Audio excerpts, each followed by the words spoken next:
Welcome to the People Productivity Channel, where you are the product and a better you is the solution. I'm really pleased and excited to have on Todd Cherches today. Todd is an author. You can see the book over his shoulder. He's actually an author, educator, consultant. You know, he's done just an incredible myriad of things. And I did buy the book. I've got it on the Kindle. I read through it. It is just packed with real useful information that I think every one of you could benefit from. So I highly recommend it. But Todd, you know, you'll introduce yourself the best, I think. So why don't you do a quick intro and then we'll get into it. Sure. Thank you, Frank. Great to be here with you. So Todd Cherches, based in New York City, although I am coming to you from Fairfield, Connecticut today, because we left the city about 3 months ago just to escape the pandemic. And we'll go back pretty soon. We have to get our summer clothes and figure things out. But crazy times. We have to be adaptable and flexible. So based out of New York, my company, BigBlueGumball, we do management and leadership, consulting, training, and coaching, specializing in visual thinking and visual communication and what I call visual leadership, the name of my book. We'll talk about that today. Additionally, I've been teaching at NYU for the past 10 years and Columbia for the past 6 years. I'm an adjunct professor of leadership in both places where I teach graduate courses. At NYU, I teach in the Human Resources Master's Program, and at Columbia, I teach in a few different programs, including the MFA Theater Program. I teach leadership for Broadway stage managers, which is a really interesting. Boy, fascinating. I didn't know that.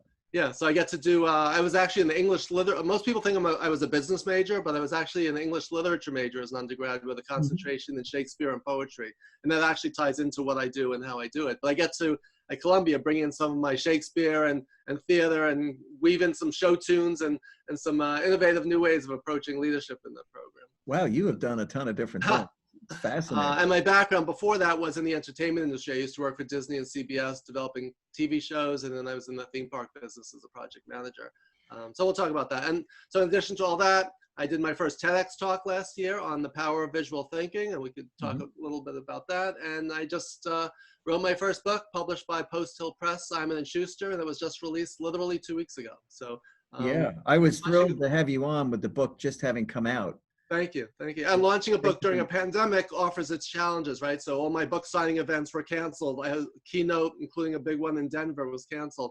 All my workshops. So I needed to be flexible and adaptable in terms of how do you promote a book and get the word out through, in the circumstances that we're all living in today.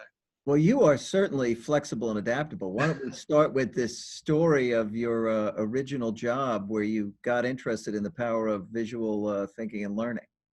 Okay, thanks, Frank. Yeah. So basically, I talk about it in my TED Talk. Originally, my dream growing up was to be Superman or Batman. So I always wanted, that was my dream as a kid growing up. So you can visualize that. And I have pictures of me in my Superman and Batman costumes when I was like 6, 7 years old. Someone recently pointed out that you actually became, in a way, Superman and Batman because your superpower is not X-ray vision, but visual thinking. So that's a little twist on that. There you go, yeah. And Batman-wise, I have my utility belt are all my visual thinking tools, tips, and techniques. So a little of each, as it turned out. So, so basically, I wanted to work in television. I moved out to LA to get a job in Hollywood after a year of working in advertising in New York City. Because all the jobs in those days, late 80s, were in television, were in Hollywood. So I couldn't get a job. I had a few low-level job internships. I worked for Aaron Spelling, putting scripts together. Michael Nesmith of the Monkees, baby boomers recognize him. Oh, yeah. My millennial students don't, but I worked for him for his video production company for a while. He's quite an entrepreneur, wasn't he? Yeah, he really was. He's one of the things he's most famous for was his mother invented liquid paper, the whiteout. Seriously, I didn't know that. Yeah. So that actually funded a lot of the work that he did later on, although he doesn't like to talk about it. But anyway, so after working in television for a little bit, I got this job as a project coordinator at a theme park production company where my job was basically to do scheduling and budgeting and things like that. But the project manager was promoted, so they said, hey, you're the project manager. So with no experience, no knowledge, no idea what I was doing, not only did we have to build these robotic animal figures, life-size robotic elephants, sheep, and cows for a cultural theme park in Shenzhen, China, they said, by the way, you have to go over to China to oversee the installation. So here I was 30 years old at the time, no passport, never been out of the United States, and I was being thrown across the seas to China. So I get there, And long story short, I went there with two of my crew members, a mechanical guy and an engineer who were going to help with the installation. But all of our Chinese counterparts in Shenzhen, China in 1992, it was still pretty agricultural. It's not the tech hub that it is today. And so no one spoke English. So we was just staring at each other, trying to figure out how we're going to get this installation Just done. a minor barrier. Yeah, yeah. It's like we're all just staring at each other. And so there's a lot of pointing and speaking in different languages. And the translator didn't even speak English. So that's how, you know, when a disadvantage my God. we were at. So basically they showed up with this big knack toolbox that they pulled up on a bicycle. So again, very low tech operation. And then we started to just do stuff, but we started pointing a lot, and then I realized that we couldn't communicate in words, so what about in pictures? So I just started taking up pieces of paper and sketching things out. If we needed a wrench, if we needed a tape measure or whatever, even though I really couldn't draw, I would sketch it out from memory and point to it and say, this is what we need. And they go, oh, and they'd run and get it. And so that's like, in a way, I mean, the foundations of visual thinking went back to all my years of watching TV, Superman, Batman, and reading Shakespeare and poetry and things like that. It's all about storytelling, right? We're all characters in our own story. But this was the first time I thought of using visuals as a tool of communication and productivity to actually get things done. Yeah, and obviously work like a charm. You got the theme park up and running, right? Yeah, we got everything built, and it was successful for the grand opening, and yeah, we got it done in time. I've seen pictures of, I mean, those are really big animatronics. Yeah, life-size. Picture a life-size elephant where the trunk goes up and sprays water and the tail wags and the ears move and makes that elephant's trumpeting sound and everything. So it was actually very primitive technology compared to what we have today, of course, you know, now in the post-Jurassic Park era. But at that time, it was the founder of the company was one of the original founders of Disneyland. So he started his own company. So these were all, again, very, you know, late 80s, early 90s robotics. So now think about where we are today in terms of robotics and AR and AI. Oh, unbelievable. Yeah. So, but at that time, that was pretty advanced, and no one in China had ever seen anything like that before. So they were like in awe and oohs and ahs, and you literally couldn't tell the difference. They brought over some real sheep to stand next to the robotic sheep, and they couldn't even tell each other apart. So that was actually kind of cool and fun to watch them interact. Immediate member of the flock, huh? Yes, exactly. But, you know, I think people employ a lot of visual thinking techniques in their daily lives, right? With analogies and other things that they don't even realize they're doing, but use them because they're highly effective. Yeah, exactly right. I break it down into 4 categories, basically, in my book and in my talks that I do. The first thing that comes to mind is use of visual imagery, which is pictures and drawing, right? So let's say you're in a meeting and you start to explain something to someone and it's not really clear. Can you grab a marker and jump up to a whiteboard or a flip chart or do a napkin sketch on a piece of paper, as I did when I was in China, sketching out those tools, right? Just thinking visually, but here's the thing, in order to communicate visually, you have to first think visually, right? You have to picture, what does this person know that if I illustrate this, they will get it, right? And my mantra is, how do you get people to see what you're saying, right? As a leader, we talk about, you know, what is your leadership vision, or Steve Jobs or so-and-so is a visionary leader. What does it actually mean, right? It means they have a picture in their mind's eye of a future state that's different from and better than the current reality. And their challenge is, how do I make that real, right? How do I get it out into the heads of others so that together we could collaborate to create this new future? So that's the foundation of visual thinking and what it's all about. Yeah, I mean, the whole notion of a visionary and a picture is worth 1,000 words. You had some incredible list of quotes in there from different people on how many different people have talked about the power of visualizations. I didn't, you know, you always hear pictures 1,000 words, but. Yeah, Napoleon, who said in French, a good sketch is better than a long speech, right? Confucius said, or one of the Chinese philosophers of ancient China said, seeing something once is better than hearing it 1,000 times. So this has been going on forever, right? Yeah. So New York City subways, if you see something, say something, right? There's a million slogans, and it's all about, you know, it's about seeing, it's about looking, it's about noticing, it's about taking information through our eyes. So I mentioned one of the 4 categories. One is visual imagery and drawing. The next one is using mental models and frameworks, right? We all have a map of the world. We use diagrams, we use org charts, right? We use process diagrams. So how do you take some complexity and simplify it into a drawing, a picture, a map, so that people can see it again, once you see it in with your visual, with your physical eye, then you can see it in your mind's eye. And Shakespeare actually coined the term to see in Hamlet. He said when Hamlet saw the ghost of his father, he said, "I think I see my father in my mind's eye." Right. So think about what that means to see something in your mind's eye. It means to picture it, right? Yes. Yeah. Yeah. So those are the first two categories, and the last two, just so I can mention them: use of metaphor and analogy, using one thing to explain something else. And the fourth category is using storytelling. And I also add with humor. If you can incorporate humor, all the better. Not jokes, but people resonate with humor. But using stories, instead of saying you should do this or you shouldn't do that, if you say to someone, hey, let me tell you a story about the worst boss I ever had or the biggest mistake I ever made, that resonates with people. So those are my four categories that I talk about. Yeah, you have a wealth of different models and things in the book. And you must have an incredible collection, because you said this is like 10% of what you have.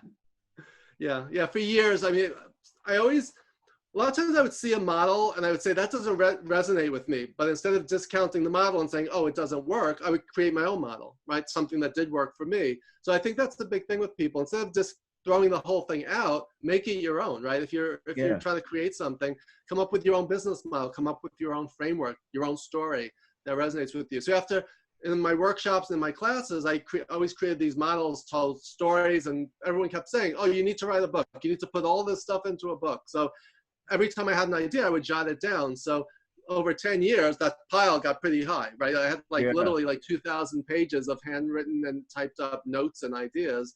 And then I finally got a book deal. And then it was like, okay, you have a deadline. And so I would say it's harder to decide what to leave out than what to put in for a lot of things. So that was That's right. I was challenged with that when I did my book. Yeah. What not to include, because I had, many more chapters than I really had room for, because they gave me a word target, Yeah. So within those constraints of time and word limits, right, and page numbers, right, my book would have been 20,000 pages, right, if I put everything in it. So realistically, you have to say, all right, what's most important? What's going to resonate with my audience? What do people want to hear and needs to hear? Because probably 80% of the chapters in my book could be its own book, right? You could take any model and stretch it out to like a whole book on the passion skill matrix or my power dial model. Any of those can be expanded. So, but I think for a first book, I packed a lot in, and hopefully people will find it valuable. Yeah, well, I'm sure I did. And we're in a visual world right now. Everything has gone visual. More people spend more time online, and they're not reading articles, although they do read some. They prefer to go to YouTube and one of these sites and get a video and watch it. There's so much information now. People say there's more information in the Sunday New York Times than most people in previous generations were exposed to in their whole lifetime, right? So you think about all the information available to us. How do you sift through it? How do you narrow it down, right? So that's the power of visuals. Your brain can take in so much more information visually than you can through text or through listening. And that's one of the reasons that, again, we were talking about this before, is that, if we didn't have Zoom, imagine this pandemic without Zoom or any kind of visual way of communicating. Would we be spending all this time on phones, on teleconferences? And so it's like the power of Zoom to see faces and connect with people. Like, we've never met in person, but now I feel like we know each other because we've been chatting visually, right? I have coaching clients all over the country who I've never met in person, but yet it's as if we have, because we've just connected through technology.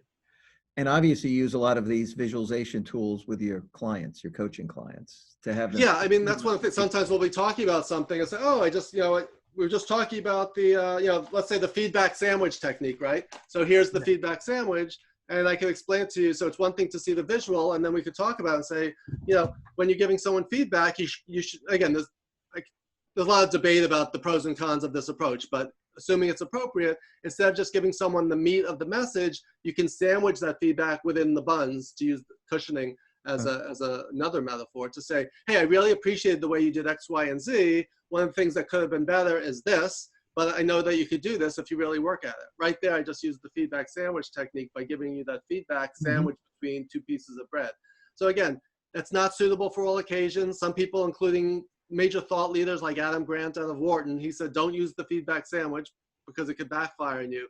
But I talk at length about the pros and cons of this technique. So like with any technique, there's no tool that fits every situation, right? Sometimes with even a hammer, sometimes you need a sledgehammer and sometimes you need a little tapping hammer, right? If you use the wrong tool for the job, you don't say all hammers are bad or useless. You say, hey, I used the wrong tool in the wrong way for this situation. And so we have a whole conversation about tools, tips, and techniques, those 3 T's, right? A tool is an object, whether it's intangible or tangible. The technique is how you use it, and tips or successful, based on experience, ways to do it better, right? So you can have a whole conversation about tools as a metaphor for getting things accomplished. Well, another mechanism where it was more about having a difficult conversation was the pizza slice, getting everybody on that slice. Maybe you could talk about that a little bit. Yeah, sure. The pizza slice, basically, if you picture an organizational chart, picture yourself at the center, your boss as you go up. So picture basically a triangle. It's basically, instead of just saying picture your org chart as a triangle with senior leadership and then your boss and then you and then your direct reports and along the side, picture each person on that org chart as a pepperoni, basically, for lack of a better, right? So you're picturing that, where are you, and is this pepperoni above you, below you? And then you think about, I always use the term impact and influence. Whenever you make a decision or say something, right, you have to think about who is it going to impact, and who when they do or say something have an impact on you. And in terms of influence, who do you need to influence? Who do you need to get the buy-in from to get things done? So it's basically just a fun visual way of thinking about. You don't leave anybody out, right? Org structure. Exactly right. Exactly right.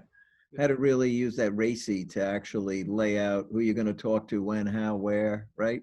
Exactly, RACI. Who's responsible, who's accountable, who needs to be consulted, who needs to be informed. So just having, again, that's a framework. If you take that concept and lay it out on a chart, on a spreadsheet, you can make sure that if someone says, why didn't you include me on that? We could say, oh, we had you under informed, but if you'd like to be involved, we can move you up into consulted, right? To make sure you're involved. It's like, okay, great. Because otherwise, again, we're trying to take the messiness and complexity of life and simplify it by putting it into a framework that we could use. RACI is a good framework. I've always used that. Yeah. And even if you translate to the world of email, right? Who is it to? Who is the CC? Who is the BCC, right? You need to always be thinking about where the people think. Because every decision you make, if you don't CC someone, or if you put it to versus CC or BCC, there's got to always be a logical, rational, strategic reason for all these decisions that you make. And if you don't make them and you're not aware, you could get yourself into some trouble. People are hypersensitive sometimes about being CC'd and not being on the to list, right? Like, hey, and if you BCC someone, it's almost like going behind someone's back, or it's like there's always, anything we do gets put under for use of a metaphor, right? It gets put under a microscope or a magnifying glass. What did they mean by that? And why was I this? Sometimes people just didn't think about it, right? But we always analyze something or overanalyze sometimes. Well, humans always are thinking about intent, right? Yeah. Why'd they do that? There's a saying that in the absence of feedback, we fill the void of silence with negativity. And if you email someone and they don't respond to you, maybe they missed it, maybe whatever. But what happens is like, oh, why isn't this person not getting back to me? And we create all these stories in our own mind. And sometimes they were just busy, they were sick, they went into the spam folder. So yeah, I think assuming positive intent is a good start. And really figuring out what happened. Yeah, I think that's probably one of the more important things, is assuming positive intent, because in many cases people are just too busy. And sometimes people just do things and you're not really thinking. Even a throwaway comment on a social media post can get you into a lot of trouble, right? If you just say something and it's like you didn't mean anything by it, people could rip it apart. You could say, all right, I know this person, that's may not be what they meant, and give them a chance to clarify it, whatever. The one thing that everybody wrestles with is, what are they really good at? What could they do better? The whole passion skill matrix model for sorting through areas that you could turn into maybe strengths. I think that's a valuable exercise everybody could go through. Why don't we chat about that? Sure. My passion skill matrix. In fact, I'm going to grab here. Let me just. Here's the power of visuals for you. I was just explaining this to someone. I'm going to move back for a second. Here's the passion skill matrix. You can see it laid out. So basically, if you think about it, there's 2 components. One is passion, from I don't like something to I love it. And the other one, the skill, is I'm not good at it to I'm great at it, right? If you love something and you're great at it, that's your sweet spot, right? That's where you want to be spending as much time as possible. If you like something or have an interest, but you're not great at it yet, that's your growth zone, right? That's something that you're willing to work on. Your default zone is I'm good at it, but I don't love it. Let's say you used to like it, you're burnt out, you're over it. And your failure zone is I don't like it, I don't love it, and help me get out of it because I am so miserable. So right there, that's like a half-hour model I teach in my classes, but with the power of the visual, I just explained it in probably like a minute, Yeah, right? very easy to understand. So people could take all the things they have to do and try to fit them into different categories and look for areas of opportunity, right? To use their strengths maybe more deliberately. Yeah, exactly right. What the biggest aha for people is that, oh, now I know why I'm so miserable in my job. I'm spending 80% of my time below the line, right? I'm doing things that I'm dumb because I'm good at some, like for me, I was an English literature major, so I'm a relatively good writer, spelling, grammar. So I became the go-to guy for, Todd, can you edit this? Todd, can you proofread this? But by default, I was that guy, right, in my companies. I didn't want to be that guy just because I was good at it. So I became the default proofreader in my organization. And you may be that for Excel spreadsheets or PowerPoint or whatever, right? What you can do is, first of all, express that and push back, but maybe train someone who has that in their growth zone, right? So let's say someone wants to be better at PowerPoint. If I train and develop this person, or we get this person some skill development, then I'm not the dumping person for PowerPoint slides. We can delegate that to someone else to free me up to spend more time in my growth zone and in my sweet spot. So we want to spend at least 80% of our time above that line to be happy. There's always parts of our job that we don't love, right? We have to do it. But I took a job years ago where I ended up in the failure zone. I took it for all the wrong reasons: title, status, salary, and it did not work out. So, but it's it's a great way to frame where you're spending your time. And when I use this for team building offsites, I have everyone on the team fill it out. Then we put them all up on the wall and we create a team passion skill matrix. And it's an amazing conversation when you figure out where people are spending their time. And one of my clients reconfigured everyone's roles and responsibilities just based on seeing what people like to do, what they were good at, and what their aspirations were. What a great way to actually organize work. Yeah. Feeding people the things they're passionate about. I mean, you would hope to do that. Yeah, Frederick Taylor, the original management guru of 1911, he wrote The Principles of Scientific Management, doing time and motion studies at factories. One of his sayings was that people do best what they like best to do. Now, you can't always do your favorite thing, but if we don't even know what people want to do, what their passions and interests are, how do we develop them and grow them and help them set them up for success, right? So yeah, it's a really great, powerful tool. And we accomplish in probably 2 hours in that offsite what it might have taken weeks or months to do, if ever, without that tool. Yeah, I mean, the amount of awareness that people got out of that. Yeah, and it helped people bond and connect, because it's like, all right, now you know me, now you understand me. And it also boosted people's confidence. Like someone said, oh, I'm terrible at that. And someone said, why'd you say you're terrible? I think you're amazing at that. And like, wow, I never thought of myself as being amazing. But so basically shifted how people saw each other and how they saw themselves. People are very self-critical. You see that in a lot of times when people have to rate themselves. They'll be harder on themselves than others. Yeah, what's interesting, I'm at the midterm in my NYU class, my students actually have to grade themselves, not what they want, but what they think they earn. And it's interesting to see who needs a reality check and who has an accurate self-perception and who undervalues themselves. So, but that's part of the conversation to help them grow is to get that, just as an HR, right? We need to do, when we do 360s, we want to self-evaluate and then see what other people say and then see what the gap is. Do you use the 5 words start, stop, continue magic wand in conjunction with that? Yeah, I use that all the time. I use it for team assessments, for workshops. I use it to get my own feedback. In fact, I was just talking about my NYU students. The 2 things they have to do, one is they have to grade themselves in the 3 categories: participation, their learning journals, and their midterm. And I have them grade me using stop, start, continue. What are we doing that's working? We should continue. And picture a stoplight, right? Yellow, red, and green. Yellow is continue, doing well, keep going through it.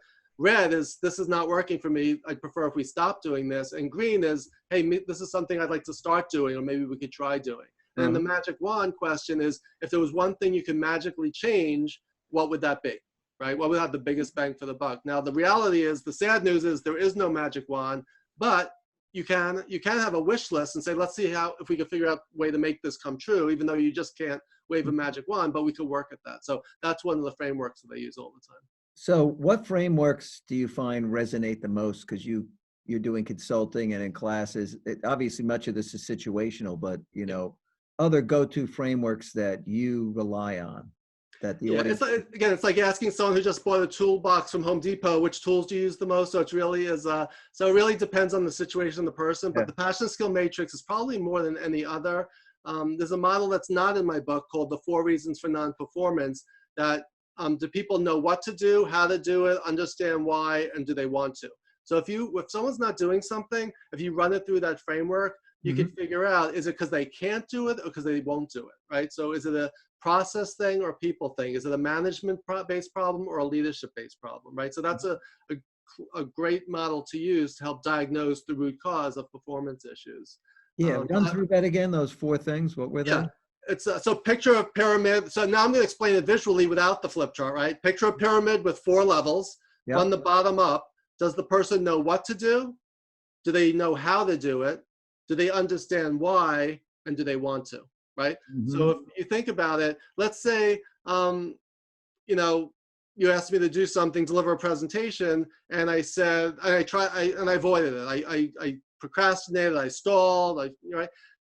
Do you understand what I need you to do? Do you know how to deliver a presentation? Do you know how to do, because one of the things was a real life example. One of my coaching clients used this to diagnose. He thought one of his people on his team had a bad attitude and was just trying to avoid work.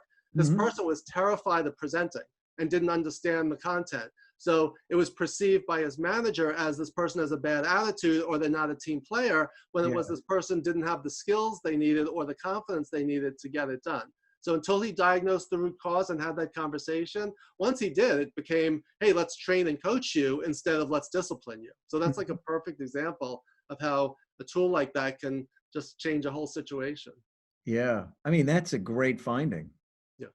Right. And that applies to any situation. It could be with a spouse or a child or even yourself. It's a great self-evaluation tool. Let's say you tried something, it just didn't work out.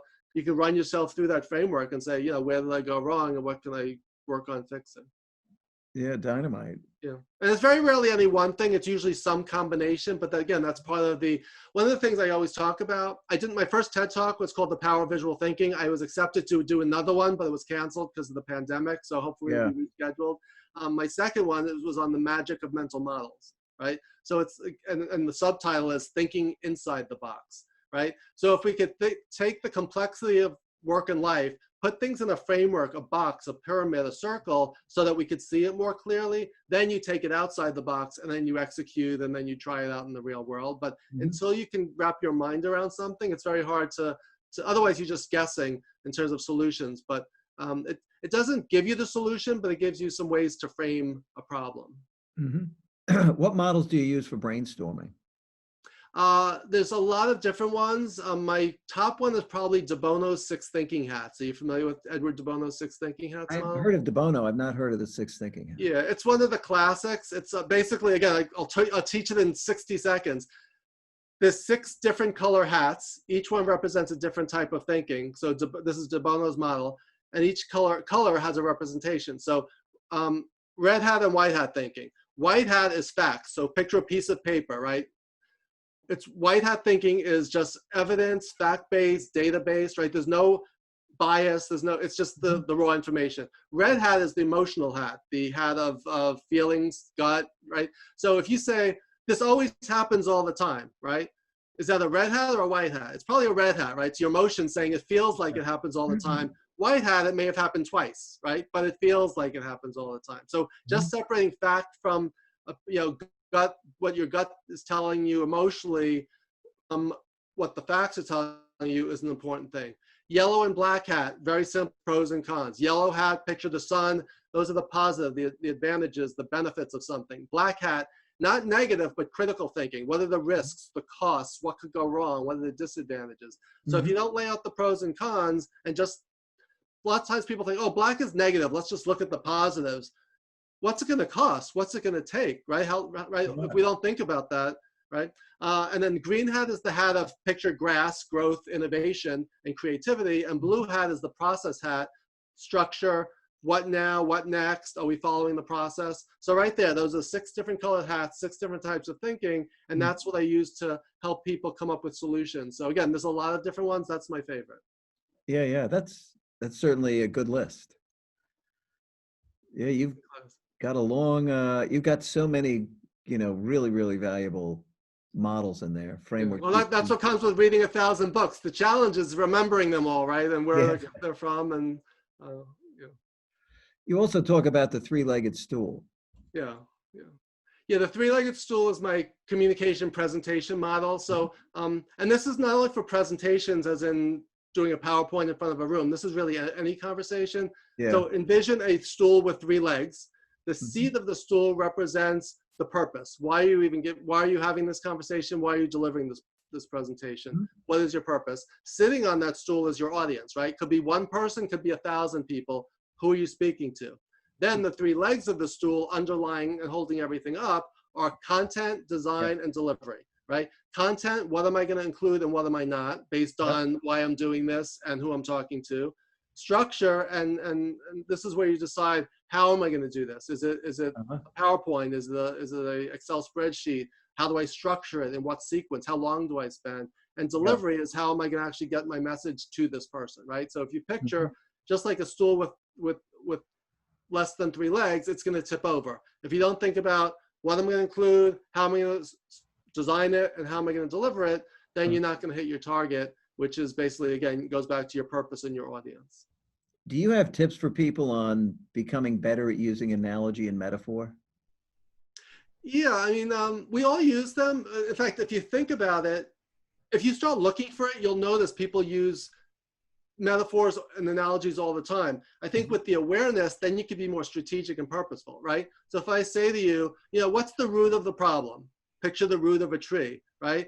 Let's plant the seeds for some new ideas. Another, gardening or nature analogy. Let's go out on a limb and take a stab at this, right? So I just mixed 2 metaphors: take a stab at this and go out on a limb, and then say, so let's see what will bear fruit. Right? So right there, I use root, seed, limb, and fruit, all parts of a tree, to help in normal business conversation. We do it all the time. So I think if you're aware of it and if you start looking for it, you'll realize how often we use baseball analogies and nature analogies, and they're all around us. Aristotle said that to be a master of analogy is a sign of genius, because it's the ability to connect the seemingly unconnected to help explain something to someone else. So it really is a skill that can be developed with practice. Yeah, and I think it's a matter of practice, right? People should try employing analogies more frequently because it is so valuable. Yeah. And a good analogy will resonate with your audience. A bad analogy will backfire on you, though. So for example, a lot of my students at NYU are international graduate students, and I teach in the HR program. So many of my students are female from China, and around 25, 27, 28. So if I use a baseball analogy or a Seinfeld reference with a 25-year-old female from China, what are the odds that that's gonna resonate with them, right? Yeah, so you have to think about who your audience is. What do they know and understand and care about, so that they go, oh, okay, I get it, I see what you're saying, as opposed to, I'm completely lost, I don't know what that means, right? I tell you, having been in IT and working with the business executives as a turnaround CIO, analogies were just so powerful. And pictures, being able to show what something we were going to build might look like. Because the minute they saw it, they knew if they wanted it or not. Exactly right. Yeah. Until then, it's just abstract. And so one of the chapters in my book is called "How My Cardiologist Almost Gave Me a Heart Attack." I don't know if you got up to that chapter yet. I didn't get to that one, no. But I went through all these heart procedures, tests, and everything.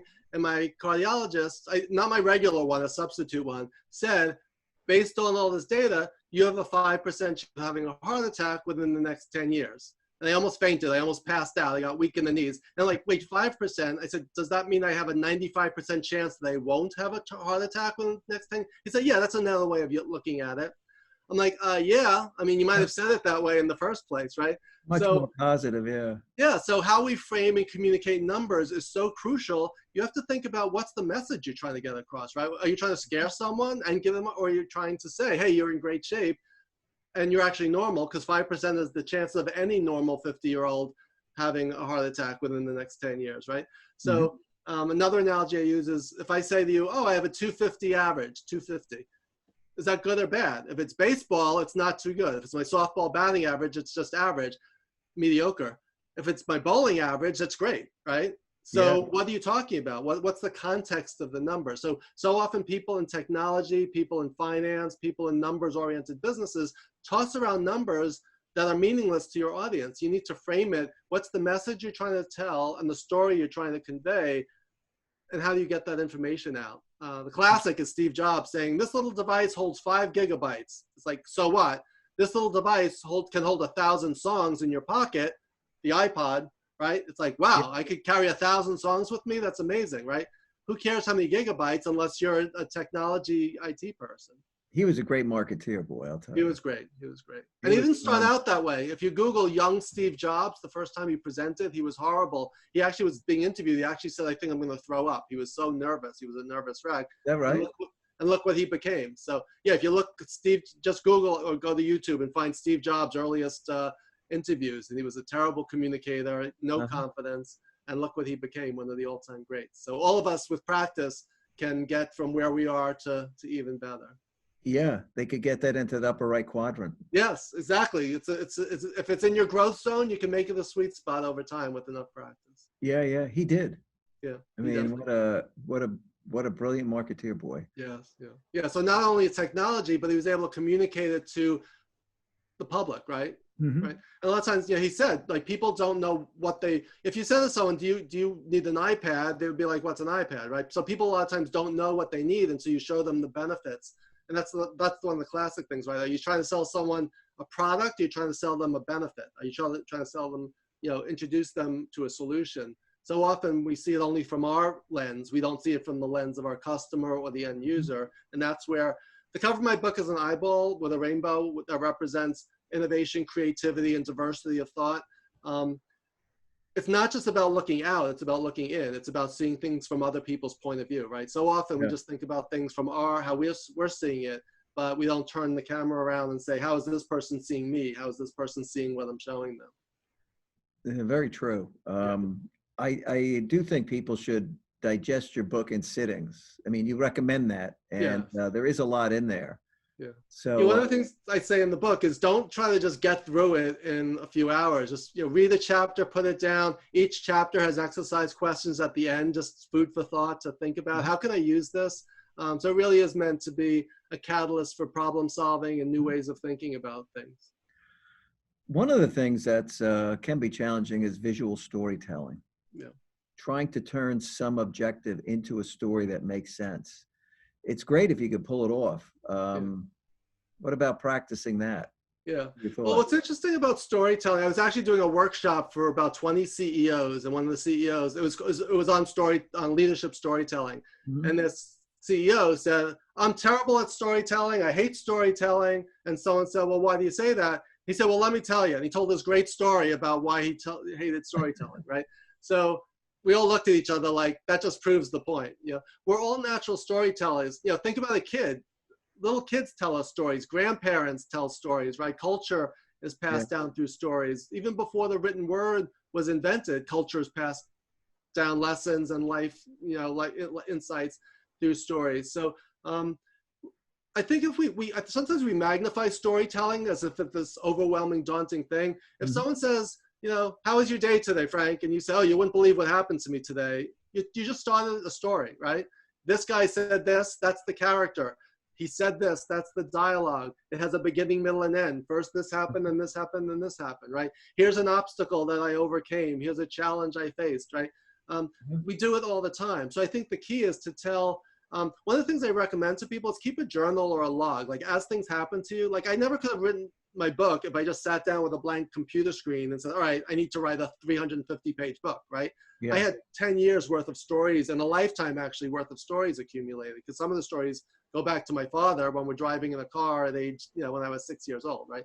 So Drawbridge. Yeah, the Drawbridge Story, exactly right. So it sticks with you, right? Because of that, well, let me ask you, what do you remember from that story, and why did you know that right away? Oh, it'd be something goofy that my father would say too. And it resonated with me right away. Drawbridge, it's quick, everybody, have a piece of paper. Yeah. And again, it's corny, it's cheap, it's cheesy, and it's one of those dad jokes. But you know what? There's a lesson there. We remember it, right? We remember those things because one, it's memorable and it's human, but also when there's humor involved, it triggers another side of your brain that embeds that. So funny stories really, again, we're not talking about jokes, like 3 people walked into a bar. We're talking about, you know, one of the stories I talk about is my boss at one of the TV networks. I won't mention which one, but it has a C, a B, and an S in its name. My boss literally threw a box of pens at my head because they weren't the ones she wanted. She wanted fine point. They were medium point. But instead of just saying, hey, Todd, can we exchange these? She literally just opened up her office door and whipped them at my head, right? What a sicko. Craziness, right? Yeah. But looking back now, it's so funny because it's so extreme and ridiculous and absurd. At the time, it's not that funny when you have a boss that you have to deal with every day who's throwing projectiles at your head, right? Yeah. But again, it's the stories that we all have the stories within us. So I think it's being aware of them, capturing them, and then using them strategically. So as a boss, let's say you're trying to train someone, instead of saying, here's what to do and here's what not to do, tell your employee, look at the power of saying, you wouldn't believe the mistake. When I first started this job, when I had your job, this is the mistake I made. You wouldn't believe what happened. It humanizes you, right? It makes you vulnerable. It connects, and the person's going to remember it more than a list of, you know, do's and don'ts. So I think that's the power and the value of storytelling. We have it within us. We just need to start to leverage it. Yeah, I think keeping a journal is a very good suggestion because so many things happen that you just don't remember later. Yeah. I started keeping a journal my first day of freshman year of college, which was in September of 1980. And I have not missed a day since, and I'm not exaggerating. I literally have I'm in my journal number 40, and I literally write in it when I wake up in the morning. I jot things down throughout the day, and at the end of the day, just write down thoughts, questions, things I was stressed about, success stories. And it's interesting to go back and look, you know, it settles a lot of arguments when you say, what did we do for New Year's back in 1995? Everyone's like, I have no idea. I'm like, well, let me look it up. So there's certain, you know, again, my OCD, definitely I try to use it to my benefit when I can. Yeah, that's some track record, boy. Wow. Yeah. Never missed a day. Yeah, no, I literally have not. Yeah, sometimes it might just be like 1 or 2 things, but there's no blank spots in any of my journals. But again, you know, all of what I talk about, you know, reading a book a week as I did for 20 years, and I slowed down once I started writing my book instead of reading other people's books. Keeping a journal, reading, these are all just habits, right? These are all habits that are within our control to start doing. And again, you don't have to be as excessive and as extreme as I have, but if you're not reading that much, maybe not 1 a week, but how about 1 a month, right? We could all find a book, you know, starting with mine. Why not start with mine if you can start somewhere? Yeah. I always say if you're going to read 1 book, read the dictionary because it has every other book in it. You just have to keep rearranging the words. But if you're going to read 2 books, then make mine the second book. That's funny. Yeah. Well, listen, any other thoughts for the audience? Well, I think the key thing with visual thinking is I always use the Marcel Proust quote that the real voyage of discovery consists not in seeking new lands, but in seeing with new eyes. So I just encourage people from a visual thinking perspective is start to notice things, start to see things through new eyes, see the world from other people's perspectives, notice things that you haven't noticed before, think about things you haven't thought about before, and think about, you know, how can I get a picture out of my head into someone else's? And one of the ways to do that is through the powers of visuals. Again, not just drawing, but just using visual language as we've been doing in this conversation, right? You don't always, some people say, oh, I can't draw, this doesn't apply to me. Use visual language. Martin Luther King Jr. was one of the great visual communicators of all time, right? No slides, right? He had a dream, right? He didn't say I have a PowerPoint, I have an Excel spreadsheet. He said I have a dream, right? A picture of the future of what I think that we all could be, what the world could look like. So that's what I would say is like, what's your dream? What's your vision? And how can you get it out there into the world to make that vision a reality? Yeah, well, I think that everybody should pick up your book and digest it a little bit at a time and actually employ some of these frameworks to analyze themselves and what's going on in their life. I think it'd be very valuable. I appreciate it. Listen, Todd, thanks so much for coming on. Really appreciate it, buddy. Thank you. Thank you. It's my pleasure. I enjoy our conversation. Yeah. Thank you so much. Take care. Bye.